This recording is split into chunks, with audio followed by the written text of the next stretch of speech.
first started the Smoking Tire, I came up with a t-shirt, and on the back it said, "Yes, officer, that was us." Now today that slogan seems more appropriate than ever because this car behind me is more likely to send you to jail than anything I've ever driven. Now let me explain why. It's because this Lotus sitting behind me has a 50% better power to weight ratio than a Bugatti Veyron, the fastest car in the world. Now if you can imagine how crazy that is in a straight line, think about this. This car is widened by 9 inches on a stock wheelbase, okay, and it weighs 2,150 pounds. Let that marinate for a second.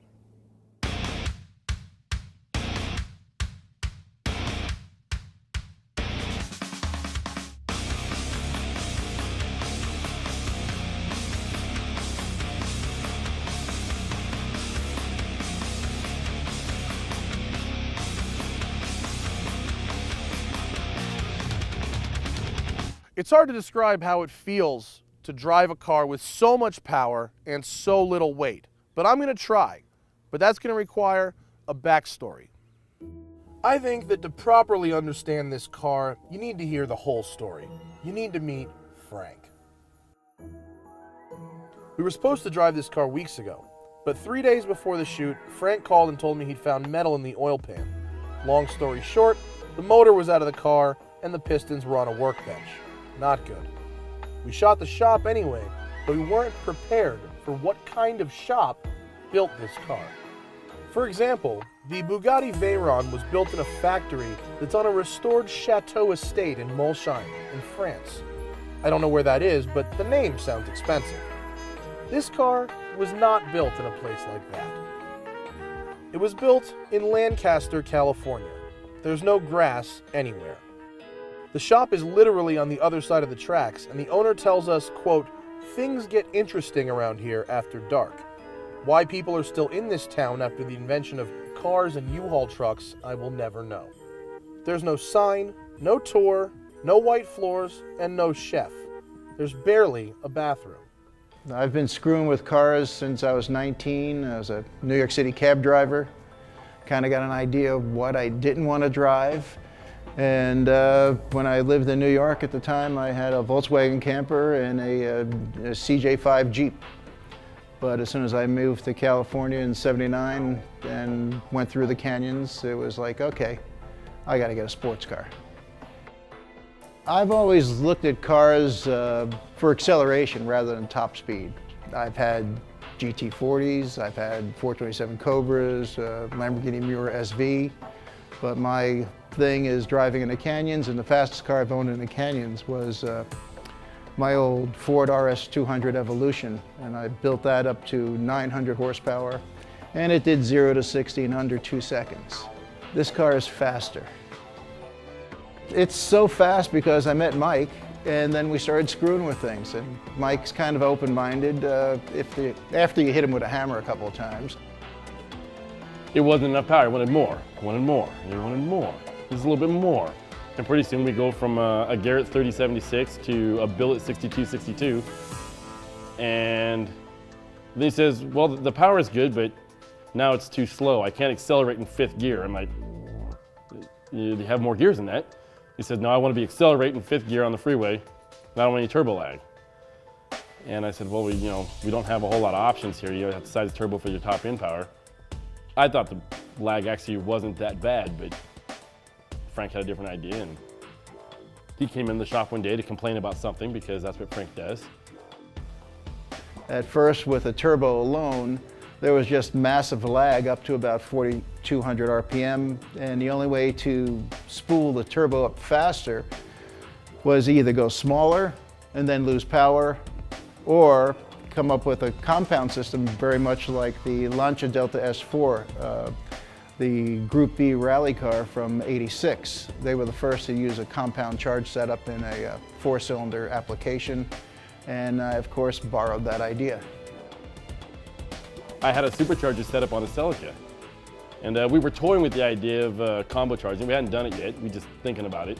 Frank says, I want that. And I said, well, I just spent 3 months designing this for somebody else's car. I said, I can't build you one that fast. And so he goes, fine, 2 days later, he shows up at my shop with a VF supercharger kit. So here, make this work. And so we cut the manifold all up because the plenum wasn't big enough, and we redesigned the air intake on it. And then we ended up proceeding to build an entire combo charger system. And about, I don't know, it showed up on a Tuesday, I think, and Friday night we drove the car. It was a little ridiculous. Matt's gonna scream like a little schoolgirl. He's never been in anything this fast, and I don't care what he says. There's nothing that accelerates like this out of a corner, nothing. There's no Evo, there's no Cobra, there's no GT40s, there's no Hennessy Venom. There's no bike that can pull out of a corner like this car. What kind of a person would build a Lotus with 680 wheel horsepower?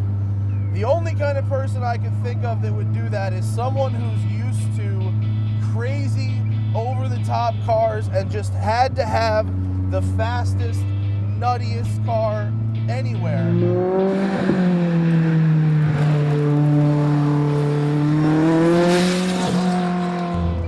The power-to-weight ratio of a Veyron is 4.15 pounds per horsepower. Power-to-weight ratio of the E900 GTR is 3.89 pounds per horsepower. The power-to-weight ratio of a 1978 Lotus Formula One car is 2.8 pounds per horsepower. This, 2.7. I feel like I'm in Spaceballs. Ludicrous speed, go!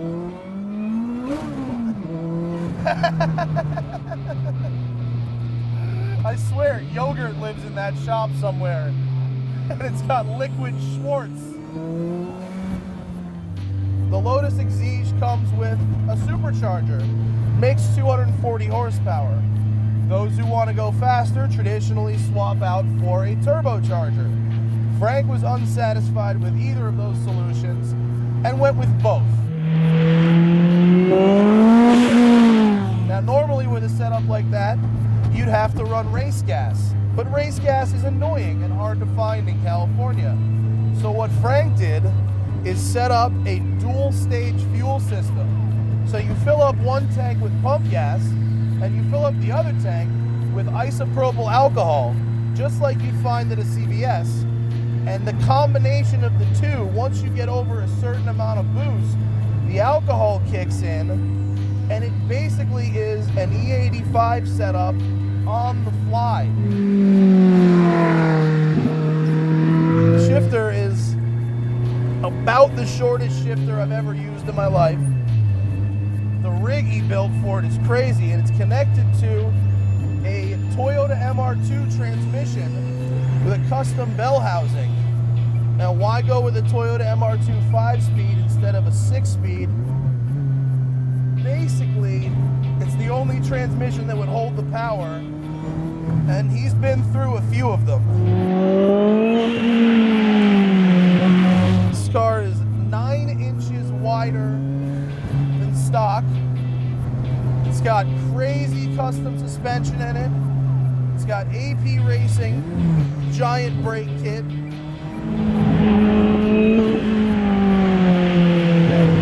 There we go. A racing class that was canceled because the cars were too fast and people were dying. And that's his idea of a good time. Ooh, I'll be honest, it's mine too.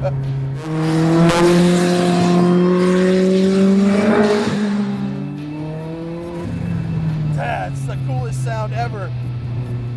This is like the Fast and the Furious kids got some money.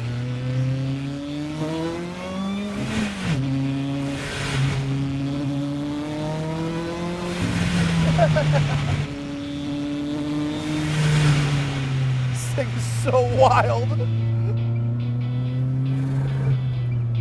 2,150 pounds, over 700 horsepower at the crank from a 1.8 liter engine.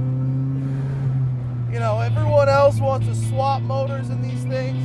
Hennessy's strapping twin turbo V8s into them, changing the wheelbase. This is like, it's like a slot car. I used to race slot cars when I was a kid. And a slot car has tons of grip right up until it doesn't. And when you lose it, it flies off the track and hits somebody in the face. This is like that, but replace track with road and face with cliff.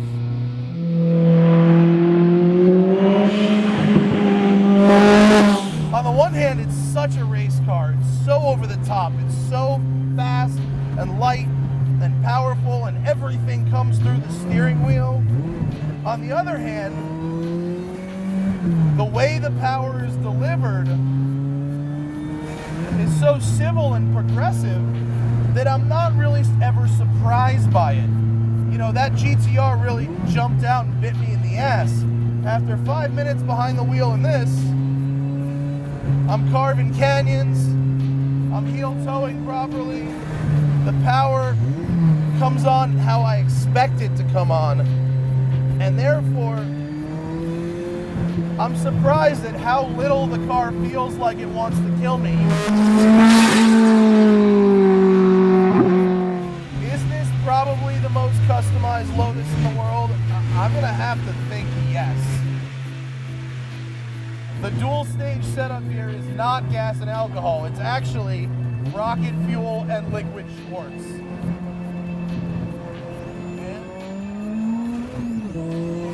It's so fast.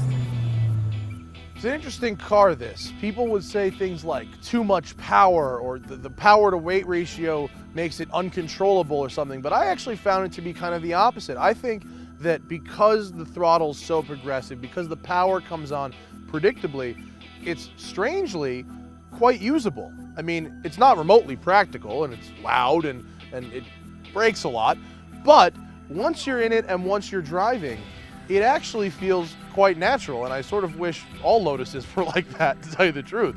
So, one more drive, one more day, and the fastest car I've ever driven once again.